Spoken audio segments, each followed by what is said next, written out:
Well, hello, everybody, and thank you for watching the Story Telling Alchemist show on the Los Angeles Tribune. I am very excited about my guest tonight. We had tried to do a show a couple weeks ago, but the way the universe works is it sets us up perfectly. Because I met a new friend as a result of that night about 3 weeks, about 3 weeks ago. So I've known Beth for a while. We did some panel shows about 2 years ago at the beginning of the pandemic, and then we were going to do a retreat together. And so that retreat is still in the works, so we'll be working on that. But welcome to the show, Beth SoulFire. Hi, Beth. How are you? How's everything going? Actually, I'm doing great. So it hasn't been the case the last few days, but today I feel better. So I think you and I both had kind of a rough weekend. We just did a lot physically, and it's good to have that time to just, come back. There's a point, especially the higher I get into my spiritual life, there's a point if I don't take time just to not do anything and just be quiet, then I will get sick. And I've just noticed that. So I think it's interesting that you have fire behind you and I have water behind me. So I'm a Pisces. Fire. Soul fire. So I laugh because I'm a water sign and I don't have to have the water behind me no matter what. I love it. So let's talk a little bit. What got you started on your spiritual journey? Like, what got you into this work? Were you born into it, or was it a process, or how did that work out? Both. So I always make this joke that I came out of the womb spiritual. And I personally believe we carry some of that in our DNA, right? And I think that if you tend to have people who are spiritual, like there was a lot of preachers and stuff in my family, especially my mom's side, which is where I feel like I really get that spiritual DNA from, I call it. But right out of the womb, my biggest question was always, why? And of course, my loved ones nowadays say nothing has changed because that's still my big question. Why? So I was not only just on that search as a child, but because I had so much trauma, there was always just stuff going on in my home that I didn't feel safe. So oftentimes my only refuge was down in the woods by my creek and with my trees and with the spirits and, the wood spirits that were down there and other elementals, which gets into a different language, I know, but perhaps not one that your viewers are hopefully they're familiar with. But for me, those were the people I communicated with, and they taught me things, right? The story, how that goes, though, is, as is the case with most of us, we get it beat out of our heads, or somehow, that might be metaphorical, right? Maybe our parents didn't actually hit us, but some of us had shunning, or that, I don't have time for you, or go away, and that's kind of what I grew up with. And so I didn't have any emotional support, and it wasn't their fault. They just didn't have the tools. So as I got older, though, we got, my mother made us go into church after my brother Brian died, I was 11 or 12 when that happened. And that was really hard. I carried that for many years. I had like a guilt attached to it because he got killed in a car accident. Why would an 11 or 12-year-old child think she's responsible? And I took that responsibility on because it was around Easter. It was Easter weekend. And I had asked for a pair of shoes, right? And I thought that because I had asked for something from my parents that they didn't want to give me, that God took him away from me because of that. So I was left. As I got older, we got into church. My mother made us go, and my dad kind of succumbed to it because of his death. But really what it ended up doing is it created a dogmatic fundamentalism inside of my father that was always kind of there, but it made it even worse. So it was really harsh, and I looked to get out of the home. And so really kind of the first man that I met, I ended up marrying, and that was not good. I was riddled also with trauma. And so when that broke up, I ended up following a soul path that I had at the time that the people around me would not let me do, and that was massage therapy. So I moved to Asheville, North Carolina, and that was not far enough away from me because of everything that had gone on, especially with the ex-husband. You couldn't have put me on Pluto. That still wouldn't have been far enough away.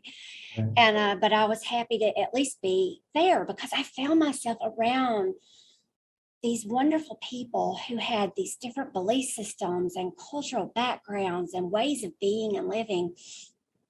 And it opened me up to so much. And it reconnected me back to all of the things that as a child I experienced. And so once again, my life became spiritual, and I started having really crazy, well, at the time to me, they seemed spiritual experiences, but I had people that I could go to now that were experienced in these things. And I could say, hey, has this ever happened to you? Oh yeah, that's what this is. So I reached a new level of understanding, but for many years I was on that path of massage. Fast forward 12 years, in fact. I had by that point built a day spa that got shut down when the economy went bust in 2008 or 9. My business suffered those repercussions in 2009. So the whole thing just got shut down and I lost that business, which was pretty rough for me. I call these things energetic miscarriages or an emotional miscarriage, because oftentimes it doesn't matter if you're a man or woman. The feminine energy and masculine energy applies to everybody, which you know. But when we have something that we created in our life that comes mostly from that feminine energy, right? So we've got this ball of unmanifested potential. But as soon as we end up creating these beautiful things, and we're attached to them because they're our babies, and we pour our heart and soul into them. Well, that was the case with me, and it got taken away. And that was very difficult. And I went through years of isolation, and I was afraid because I was also in a really bad relationship that turned out to be highly traumatic. And I don't want to go into that here, but just suffice it to say it was worse than anything I had ever been through. And so I had a lot of hardship during that time. And I had met Brent, my current partner and husband now, because we just recently got married. Congratulations. Thank you. It'll be a year in August. But yeah, I wanted to kind of lead you on back to that path. So you got to understand, after all that had happened, I was getting back on my feet. And I had a lady approach me about purchasing a massage school. Well, at first it was about teaching. She said, well, I can't be the lead instructor anymore. Can you do it? And I was like, sure. This is a dream job for me because I'm a teacher and I love to teach. I love to teach anything that I can possibly teach. If somebody wants to know and I happen to have that knowledge, I'm happy to pass it on. So we did that, and I got into that. And for the first time, I felt uplifted and like, oh, maybe this is what the universe has been trying to get me to do. All right, so let's go forward a year into that. I had students enrolled, and I had already met with the lady who actually created the massage school, and she was the one who actually opened it. She now lived in Asheville, and I had moved up to the East Tennessee area at this point, and that's where my spa was, and that's where I moved up there in 2006. So it wasn't long after I had worked at Grove Park Inn in Asheville. And when I quit that job and I opened my own practice. And so I had that, and then that transferred over to my spa, like my bigger day spa. And then after that got shut down and I got into massage school. I had made a deal with this lady to purchase it from her because I didn't have the money just to purchase it outright, but we worked out a deal where every class that I got enrolled, I'd give her a certain amount, yada, yada. So anyways, this is where it kind of gets ridiculous, Jeremy, because then you start hearing all this stuff and you're like, what is up? That's when I started getting really sick that year. I started having some major health issues. And I don't really want to get into those big time, but problems should have been caught with me earlier that weren't. And that's when I ended up, it was January 13th, 2013. My husband and his daughter, who lived with us at the time, she was only 11. I wonder if there's a connection there. They came home and found me in convulsions. So not just your average seizure, convulsions. And I pretty much stayed in that state for hours because I had fallen on the floor. And I was on the phone with my friend Sherry, and she was going to call the ambulance, right? But she had stayed with me trying to get me for like 5 minutes, and she couldn't get a response. Right when she was getting ready to hang up and call, he came home. They both came home, and she heard that and said, okay, well, they've got it now, and hung up. She didn't realize what was going on with me. She just heard me fall and scream. And so there's a lot more weirdness that goes in with that story, because I had told people that I needed to go see my brother Brian. That's the one who died. Right. And I kept telling them, no, he needs me and I have to go. And I kept telling them they had to call Brent and tell him, because I wouldn't be there when he got home. I don't have any recollection of that, because certain medical things that were going on around me just caused, like, one aspect caused my ammonia levels to be so high. I didn't know. Oh, wow. I didn't remember any of that. So anyway, I got rushed to the hospital. They made them wait in the waiting room of the hospital for,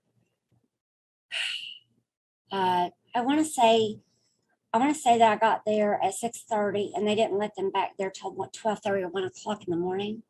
Oh, wow. But they made them stay out there and wouldn't give them any information at all. Not she's alive, not she's dead, not anything. So finally, when they called them back, the nurse, or not the nurse, but the doctor who was presiding, or whatever the word is, over the ER that day, who mysteriously, Jeremy, I could never find. I tried to track some of these people back down, and I never could. So she comes out and says to them, well, we've got her hooked up to life support right now, but she's not going to make it through the night. Do you want us to pull her off life support now? Or do you have other family that you need to call first, or what? Oh, At wow. that point, my stepdaughter passed out. She just blank passed out.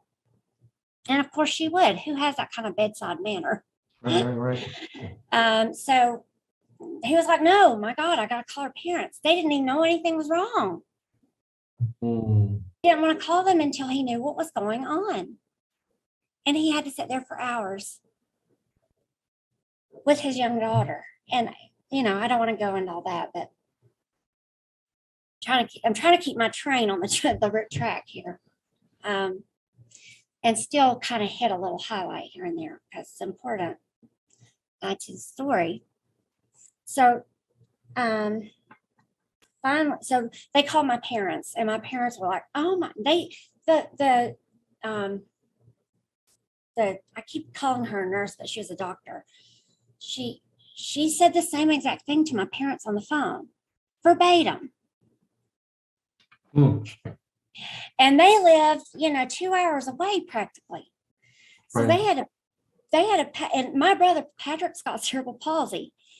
He can't be just, it's not like, come on, babe, get dressed, let's go. No, they have to get him out of bed, get him dressed, put him in a wheelchair, get him out to the car. And, it's all this mess, right? Right. Ways.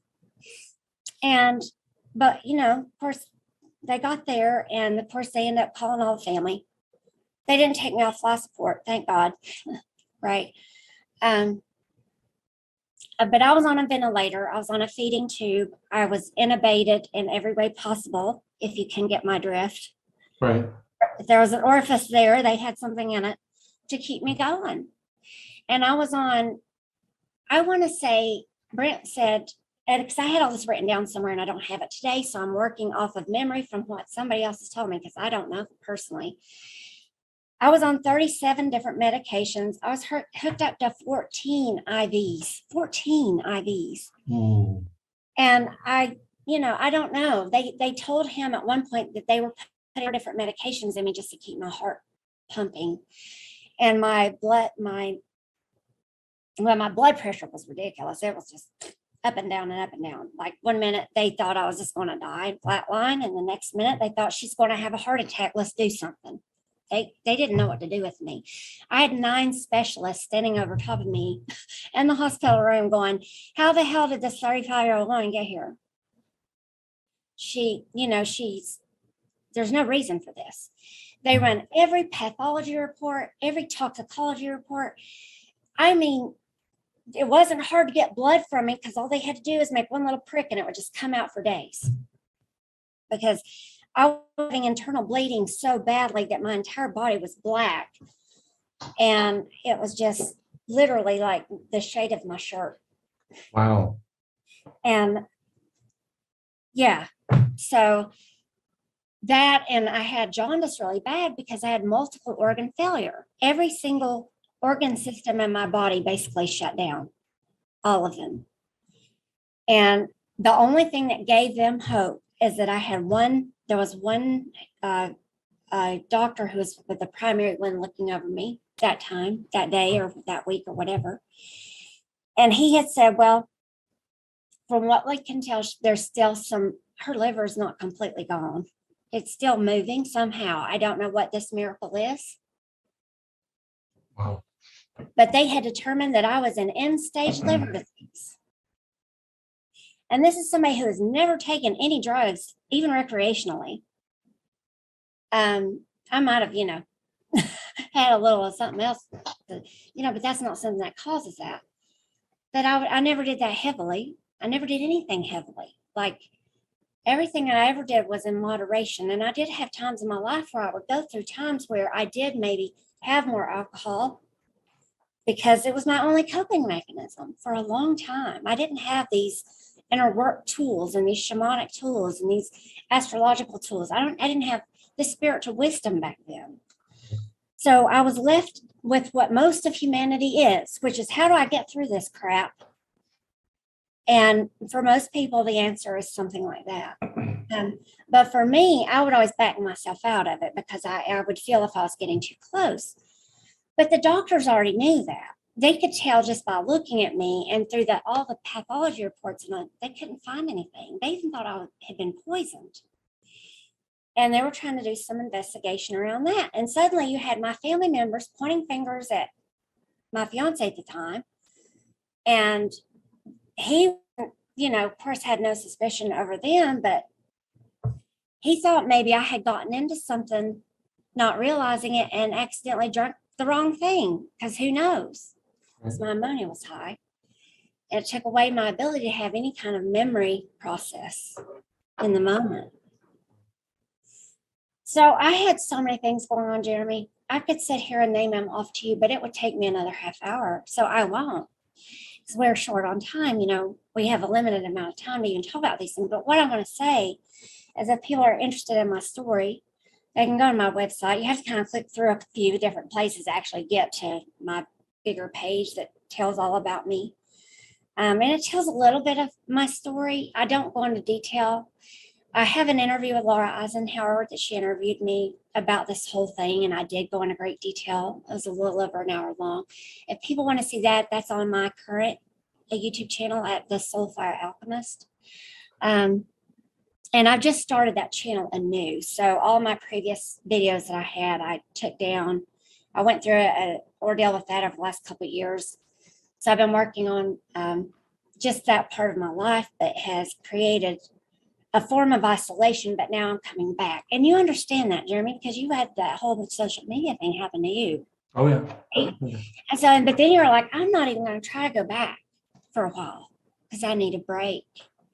And that's where I have been and am still in many ways. So that's why, if people ever need to reach out to me, I say, don't use social media. Always try to just email me and use that route, because it's going to be the easiest and fastest. I just don't get on and check it unless I'm posting something like our interview or whatever I'm doing. It's primarily my use for that, just because it can be pretty challenging for me to have to take in all that energy all the time. And right now I just can't do the bandwidth because I need to focus on what I need to focus on. So it's easy for me to tune that stuff out.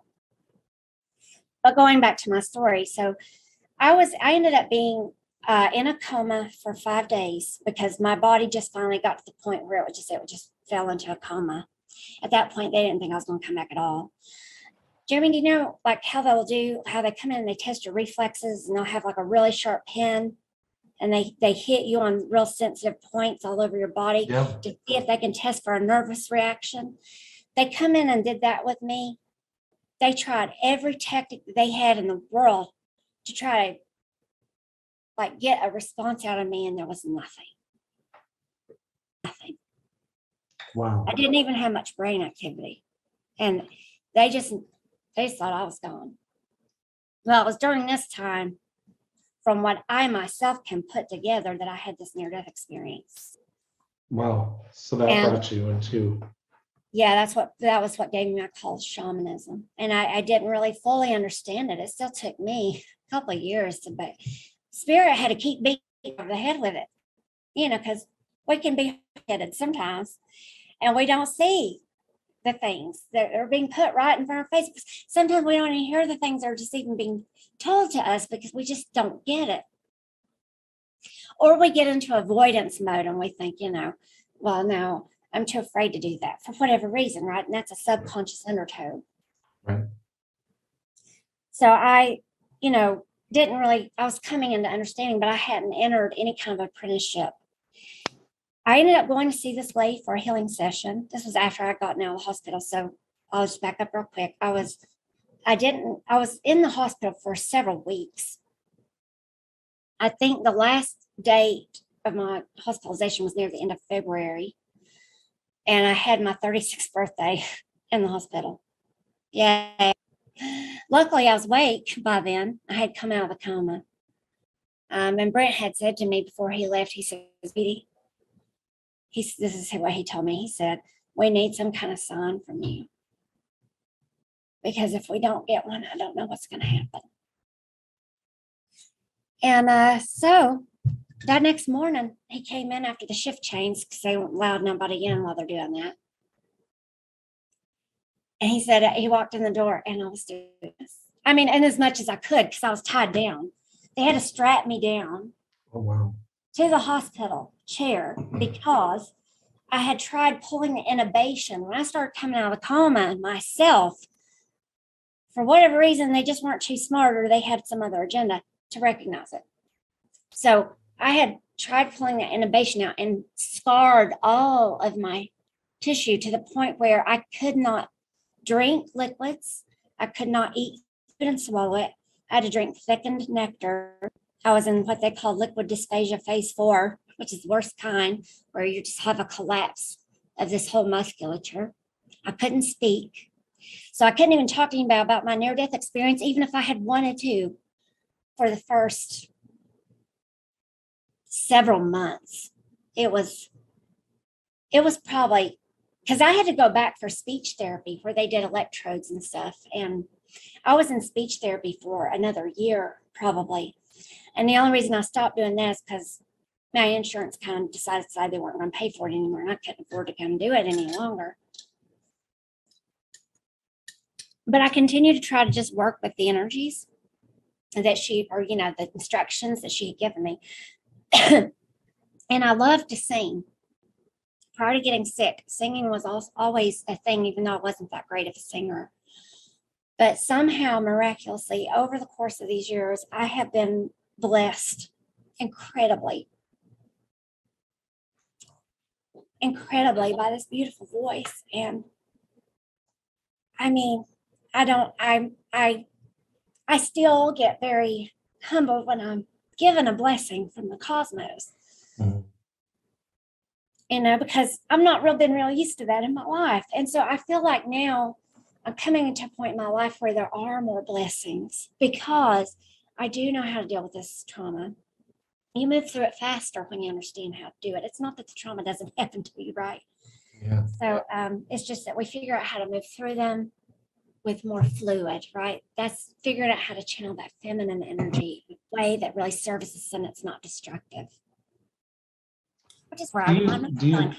you do you think that because everybody has a story that they've gone through at some level, maybe some be more extreme than others, and some more, some might be more towards a different theme. Like, I was raised by a mother that was raised by a woman, my grandmother, that was in the Great Depression. So there's a Yeah. lot of trauma Oh, from not having a lot, and saving your pennies and doing the right thing and all that other kind of stuff that came from that era. Do you think that we're born into this, and we choose these experiences before we even come into this life? without a doubt, 100%, absolutely. And I'm not telling you that because that's just what I think. I'm also not telling you that because I've adopted it as a belief. I'm telling you that because I have had to be witness to that in my own life. Ancestral lineage healing is something that called to me after I got through with the shamanic apprenticeship program, which took several years. So then I entered into a call to that and to teach animism and to understand it better and go into it more deeply, because I didn't really have that too much as the focus, because the focus was primarily on other things, like understanding the medicine wheel and what it means and dealing with those energies and going through the medicine wheel to heal your trauma. But anyway, can you get me back? Because I was going back to something that you had said. Oh, the ancestral stuff. That was it. Yeah. I have witnessed having these spiritual experiences where my ancestors literally come through me, and they show me their own trauma. It's almost like the universe called me to witness their trauma, to process it, and to transmute it for them. And it's my belief that the ones of us that are doing this kind of work, if you're a light worker, if you identify with the term starseed, if you're just, you're in the healing arts of any kind, if you've just had a spiritual awakening and you realize, oh, wow, there's something more to life here. And why haven't I investigated this before? And I got to go now, right? So that starts our spiritual journeys. And mine, it's hard to pinpoint one specific spiritual journey because it's happened to me in bursts throughout my life. Some have been greater big bursts than others. And I dare say the near-death experience was my biggest one, the biggest one of all, because it allowed me, for whatever reason, to experience this primordial force that other people have referred to so beautifully as the dazzling darkness. And there's no other way to describe it but that, because this is beyond the void. I went way past the void into a womb of sorts.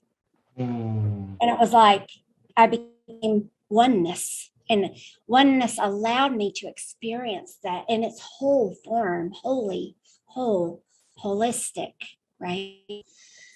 And the complete and total balance of any duality that there might be here on this earth plane. And the marriage of the divine masculine and feminine at one, right? Atonement in other terms.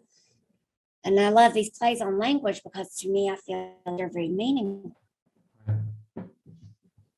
So yeah, I don't know if that answered your question, but yeah. It makes me start to think about, because there's just so many traumas, and so and to me it's alchemizing the soul into what it needs to be. Yeah. What's the old saying that pearls are formed through friction, and so are diamonds. So through those traumas and other things other experiences we come in our life, we become this who we are. That's the pressure, right? That's the pressure that turns us into that diamond. Yeah. Yeah, and we have to figure out a way how to be the diamond cutter in our own lives and let that energy work. And it's a hard thing to learn. It's not easy, right? It's not easy. But if people don't understand, when you come into your own truth and you're in a high congruency, it gives you the ability to have better discernment and to sort out like what's serving me and what's not. And as far as the ancestral stuff, for me, I feel like that sometimes if you're called to do this kind of work, you are healing your ancestral lineage, because in many traditions, including traditional Chinese medicine, and I think even in Hinduism and Taoism, certainly, and other Native American and indigenous cultures like the Peruvian shamans, which is where I get my training from, as far, well, it's a mix of Native American, but mostly Peruvian. You know, I completely lost my train of thought. Come on, Gemini, help me out. But anyway, so I just feel like our traumas are dissolved, the family lineage traumas, right? I feel like those are dissolved through us doing our own work, because what I was going to say about those other belief systems, they know this is thousands of years of their own personal spiritual experience being given to their people, that whenever you do personal healing, it creates a ripple wave effect in the timelines. So you're healing 7 generations, maybe even 11, because some of them believe 11, forward and backwards in time. And I've witnessed this in real time in my own life, because the minute I entered that shamanic energy medicine program and I got through my, what we call our West, she called it a West Lodge. In my teachings, I call it the West Journey. It's the same kind of thing. Mine's a little different because I put astrology with it. But it was after I got through with that. And in the West, you deal with learning how to die to things that don't serve you, to be able to see through those dark spaces of all the things that happen in your mind and in the emotional body that you're not able to see. So effectively in the West, you're delving into that subconscious mind. You're putting on the snorkeling gear and going down into the caves to find out what's there, right? Yeah. And I get tired of it, and I'll have like this universal, I have this, great mystery, I refer to it. Why do I bother taking the snorkeling gear off? You want me to go right back down again. Okay, I see. I get that attitude about it, but then I get over my honeyness quick enough, because I've had to work through my own issues of victimhood and wanting to live there. And there's a difference between truly you've been victimized, right? Certainly when things have happened to you, you've been victimized, but you don't want to live in that energy. You don't want to live there. You don't want to create a situation that you're staying in a feedback loop, a toxic pattern in relationships where you just keep dealing with the same things over and over again because you're not seeing your own part in it. And that's what this does, is pull that veil back for you to clearly be able to see it. And it's not always pretty. It's not something that we want to face always. It's interesting you should say that, because because people really ask me, well, how do I overcome these things? And I'm like, you just swim around your consciousness, and then you look and you look and you face it. And sometimes you do head on. Sometimes you do forgiveness. Sometimes you don't even have to do that. Sometimes I just breathe and feel the tension that was there. It's like bands of energy that are all tightened. And then you start breathing, and then it starts loosening up. And then when that breaks, then you've broken the cycle. So, you know what? Yesterday, this happened to us. He was having the worst day, like all flustered and angry all day long. 3 times throughout the day, I said, babe, hello, kitty cat. She might want to join us. I told him, I was like, look, let me teach you this little shamanic breathwork pattern. It won't take but a second. He was too upset in the moment. He didn't do it. Last night, he had finally broken down to the point where I was like, listen, if you'll just breath work with me, I know that it will help you. Just give it a try. If it doesn't, I'll leave you alone. That's me, right? I don't force anything on anybody. I will not. If somebody decides they want it, that's fine. That gives me permission to come and help. So he was like, okay. So I taught him just this little shamanic breath work, right? To just kind of help you get centered. And I saw it happen. What you were just saying. I saw it, and I knew that was going to happen because it happens with me. Just like you said, we feel it dissolving. All this tension and the knots in our energy body, right? It just dissolves out, releases it. And I saw it actually happen to him in real time as he was doing the breath work. And when I came, because I said, do it until you feel complete. And I went into another room. When I came back, I said, how was that for you? And he goes, that was amazing. That really did help. And I was like, see, I said, and you can do this anytime, anywhere. I think that's why breath work and just simple things that we do to clear out our energy field is so important. So important.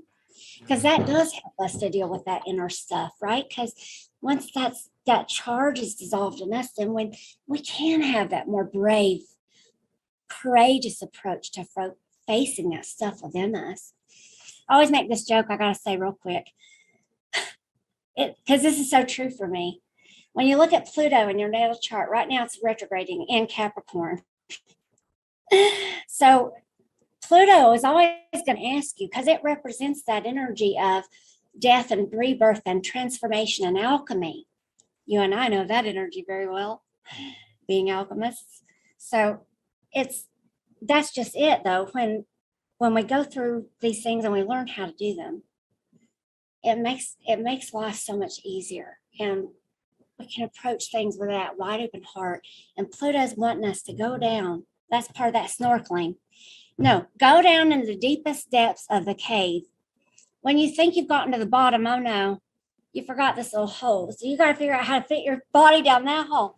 And then you got to go pick up these rocks and look at them and see if there's maggots growing underneath it. And I know that's very like, but that's the Plutonian energy, right? And it doesn't have to, if you don't like or you don't study astrology, that's fine. It doesn't have to be that. That's just that energy of that diamond making and the process. And of you doing the inner work, it commands you to look and pick up all those things in the undergrowth and see what needs to be cleared away that's dead and decaying down there, because you can't have new growth until you clear all that away and remove the dead parts. It's like a plant, right? Same. So you have to remove and prune and do all these things to keep it healthy. We're no different. We have to tend ourselves in that way, no matter what it is that we need. And sometimes it is, like you said earlier, it's this TLC and self-care that's very gentle and loving. And maybe we do I never pronounce it well, the Ho'oponopono. Ho'oponopono. Yes, that one. And I also have like a mother love mantra that I teach, which is very similar. And I feel like those places are the places you have to go first before you go do the deep work, because then you're at risk of pulling out the whips and beating yourself to death. And we're not in this business of self-introspection to beat ourselves up. We can't get lost in shoulda, coulda, woulda. That don't ever serve. We get lost. We don't get lost in it. We look at it and we see what's there. And, all right, this needs to be cleaned up. I see. And we just meet that head on and do it. And I know it's not the easiest thing to do alone. It just happens to be my soul path that I've had to do quite a bit of it alone. And I do have a lot of spiritual teachers, but they're not there for me personally, really, right? They maybe would be, but I just don't have the money to really go see all the healers in the world that I want to go see.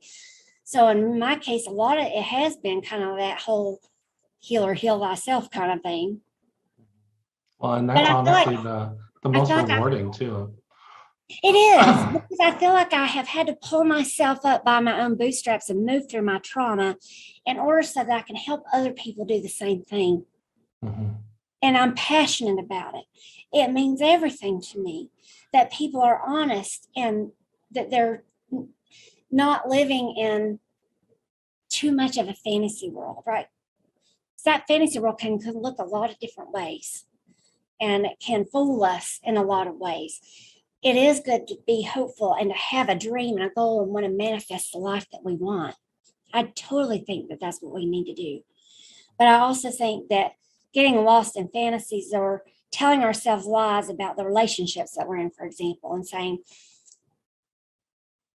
well, this person has done something that I don't know. Is it worth it for me to continue on in the relationship? Are benefits outweighing the negatives? And we have to take a step back sometimes to really genuinely ask that question. And if we don't serve our relationships, the people that we love, with honesty and truth nuggets, we're not really very kind to them, are we? Because we're not giving them an opportunity to even see the truth for themselves. Now, we can come through on that truth to them in a very gentle and loving and a very kind way, but we have to let go of that because it's theirs at that point. And if they take it and do with it, get lost in that fantasy world of, oh no, they meant it in a bad way, or they just want to cast a shadow on you, that's fine if that's what they need to do for their own healing process. Right. And if you get to a point like that in your own relationships where you can be that way and realize that, it puts you not only in a place of empowerment and strength, but I would even say leadership as far as your relationships go, because it allows other people to kind of look at you and you're living an example. And hopefully the people that want to work with you are the people that have those same values somewhere in them. And perhaps someone that's listening to our conversation might find incredible resonance. They find incredible resonance in what you do, Jeremy, because they want to come to your channel and they want this information. It makes a difference in their life to hear about these stories that transform other people, because it makes it possible for them.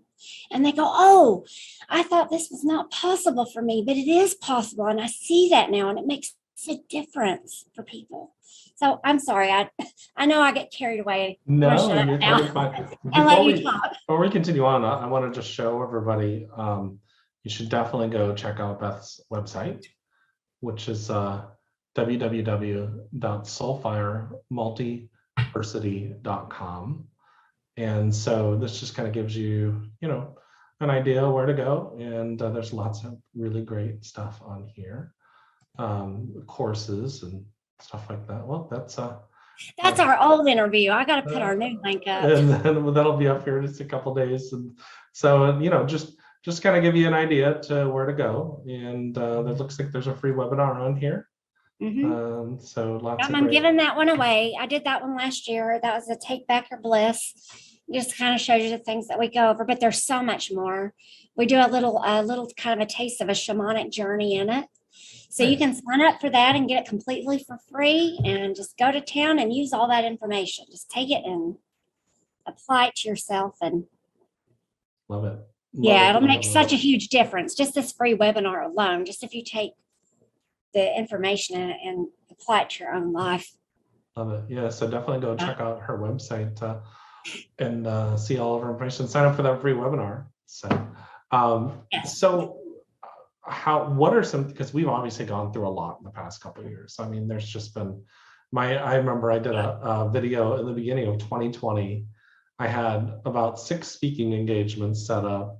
I'd spoken in Sarasota at the Waves of Light conference, and I was on a video with my friend Donna Campbell. We were like, everything's gonna be great. 2020 is gonna be this great year. And, and we were just super pumped.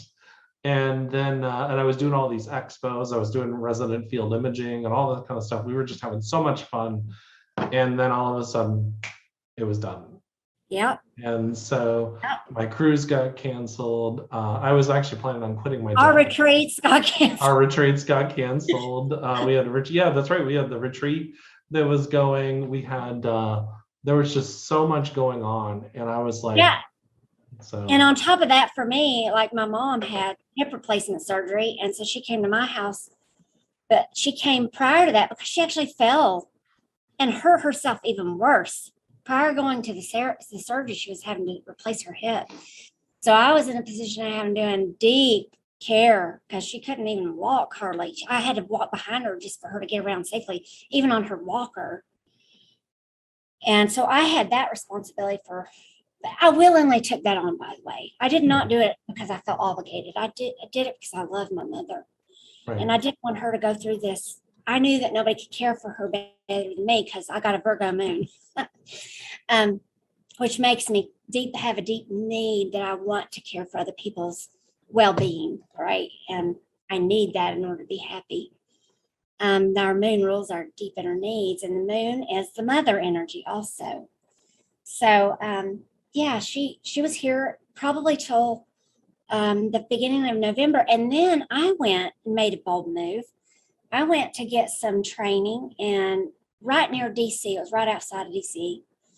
And that was good. That was good. That kind of got me out. But then when I came back, man, something happened like energetically to me. And I was going through yet another dark night of the soul again, because I had to completely stop what I was doing. I had to pull everything off and out and back and just go, wait a minute, I gotta reassess. So I have been through this 2-year journey of not being able to live my soul purpose. And so this interview that I'm having with you is me coming back to my soul purpose and my path. And you guys, I'm so happy because of that.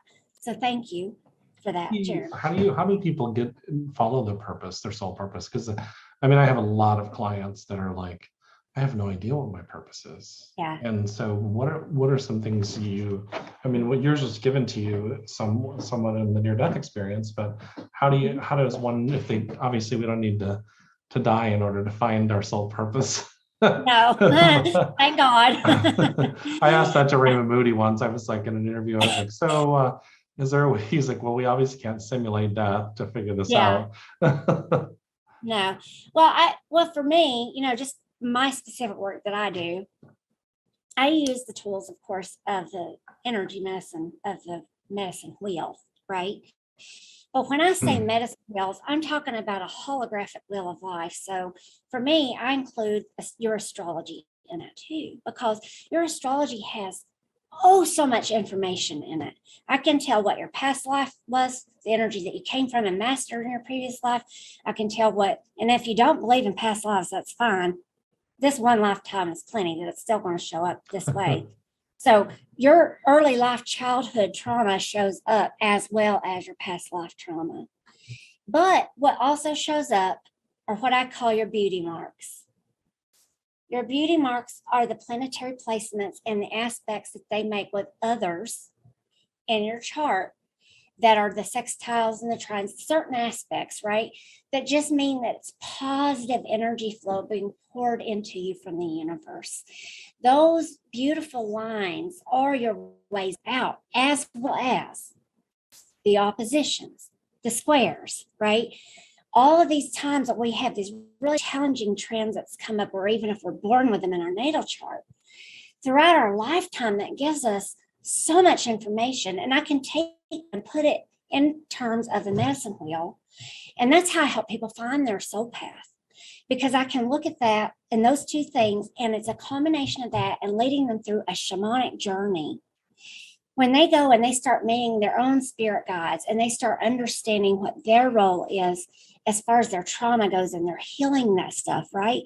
So that's how I do this work with people, as I get them started on that journey of healing that trauma. And as a result of healing that trauma, we do other exercises that are blended with that healing that are also helping you find what I call your highest destiny lines, because there's two different things in this life to me. You've got your fate.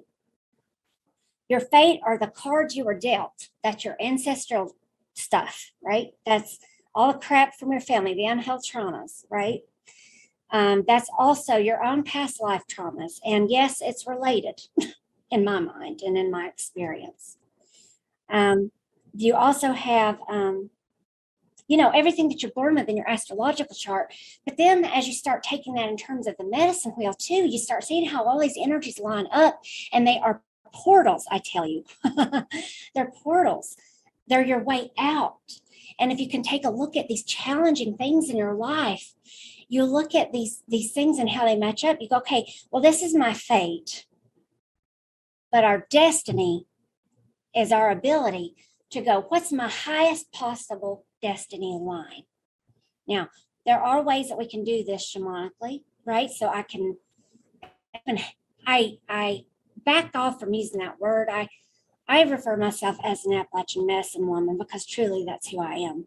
I employ a lot of different tools. It's not just things that I've learned from shamanism. right? I love that. That's what I'm going to title the interview, Appalachian Medicine.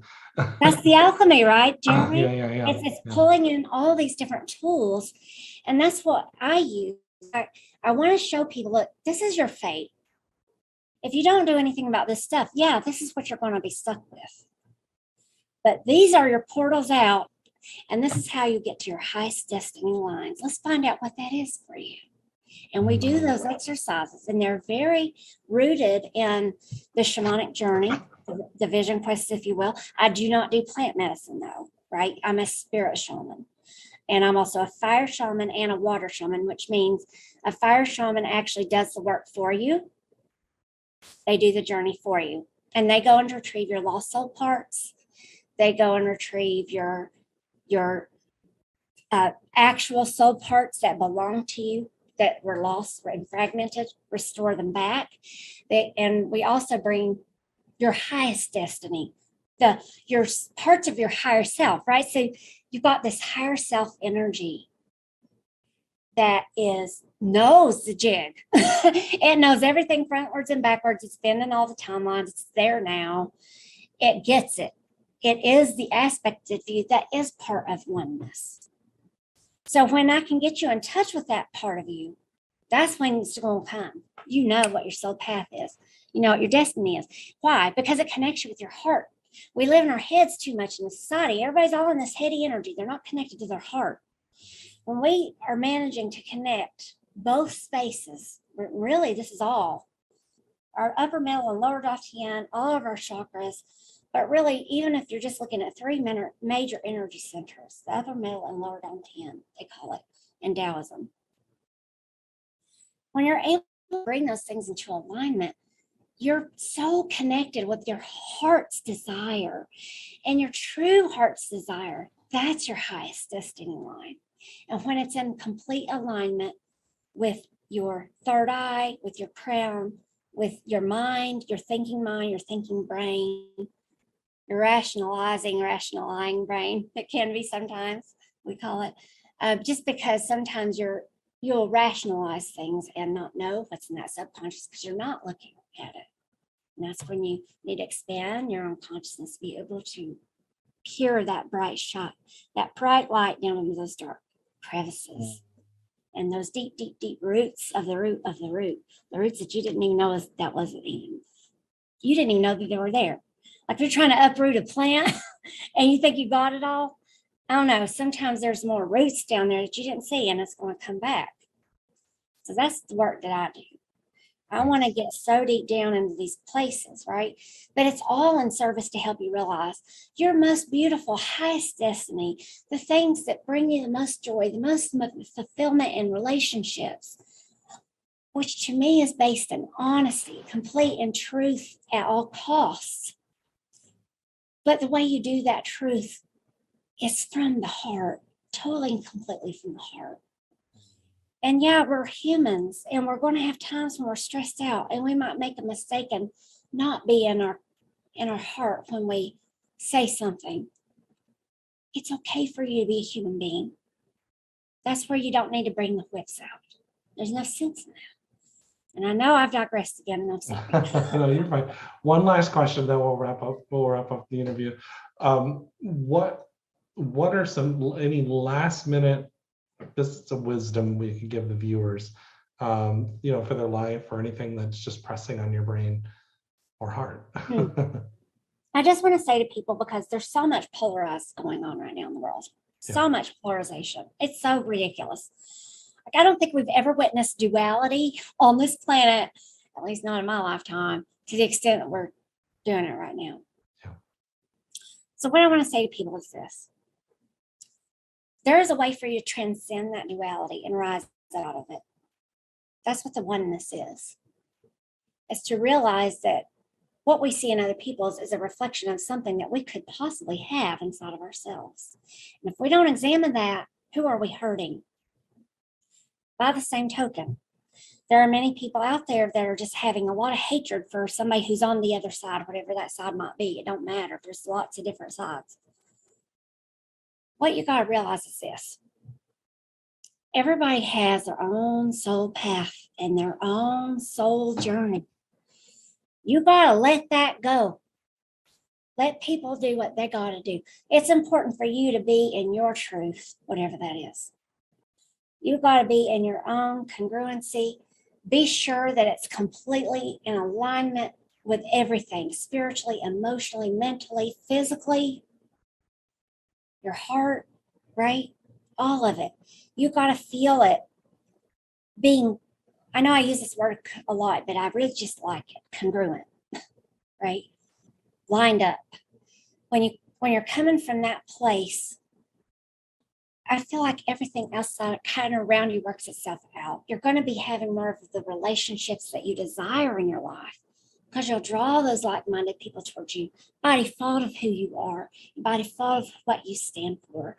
Don't worry about the rest of the world because there's a certain point where you have to kind of turn it over to some higher power, even if it's your own higher self, whatever it is that is for you. And just say, all right, I know you got this, but we got to work right here. We got to work here and in our immediate relationships. And certainly if you've been called where you're being called to speak something, whether that's a YouTube platform or whatever you are, and you're speaking your truth, that's going to serve the people where your heart is on such a level, it's going to help them. And when you can come from that place of a neutrality, right? It's a spiritual neutrality that says, I'm not going to judge here. I'm just not going to do that because it's not going to help anybody in this situation. It's not going to help me. It's not going to help you if you're sitting there projecting hate and judgment and whatever onto other people. That's never, ever, ever going to be the right answer. It's fine for you to go, all right, that's cool. That's your thing. That ain't really me though. Right? That's your business and your job is to do that. It's not our job or our business to try to go. And I'm just not a big believer myself personally in evangelizing. I don't like the idea of going out and trying to force people into my belief system. I'm more happy to sit here and tell you what my point of view is on a given topic. And if you resonate, that's wonderful. If you don't, please go find a place where you do. I don't want somebody, coming that it's not serving them. That doesn't resonate with them. Yeah. Very cool. And I think we can apply that to that larger scope of the world. What's your feeling on that? Same thing. I'm very much in alignment with, I look at things and I might go, but then I'm like, none of my business. It's like one of those things where we can often we can spend a lot of time looking at what other people are doing and not work on ourselves too. So yeah, totally. It's hurting you in a sense. I mean, there's a lot of things going on in the world where I'm like, what is going on? And I felt like, and I think we talked about this in our panel interview with Aaron and a few years ago. We talked about the fear. Yeah, the fear and all the ping pong. I felt like I was ping ponging all the time with energy, with people on both sides of the fence. And so I just thought, that's not healthy for me. And if it's not healthy for me, then it's not healthy for everybody else because we're all in angst and stress and stuff like that. And so I'm like, our hearts can't handle that. And so to me, I just started going, wait a second, let me step back and look at this. And, I may have my human side that has an opinion and then, but then I'm like, from the spiritual side, I know everything happens for a reason. Absolutely. And so it's like one of those things where, and with that being said, my truth might say I need to speak up at times. Yeah, exactly. But it's not it's just me speaking my truth. It's not you're dumb or, all that kind of stuff. It's just speaking it and moving on. So, but yeah, I'm in alignment with that. So, well, this has been a fantastic interview. And I hope everybody enjoyed it. Definitely, it looks like Beth froze on me a little bit. Go to her website at www.soulfiremultiversity.com. And got a lot of great guests coming up very soon. Next month, I have Joseph Selby and Jeffrey Mishlove, which are going to be great interviews. I also have Michael Silver and Donna Campbell coming on the show, and Raven Digitalis. Just going to be some incredible people coming on the show here in the months to come. So everybody, thank you for watching the Storytelling Alchemist show. This goes on every Wednesday at 10 p.m. And unless I'm in a change of season, but pretty much every Wednesday at 10 p.m. on the Los Angeles Tribune. Peace, everybody. Much love.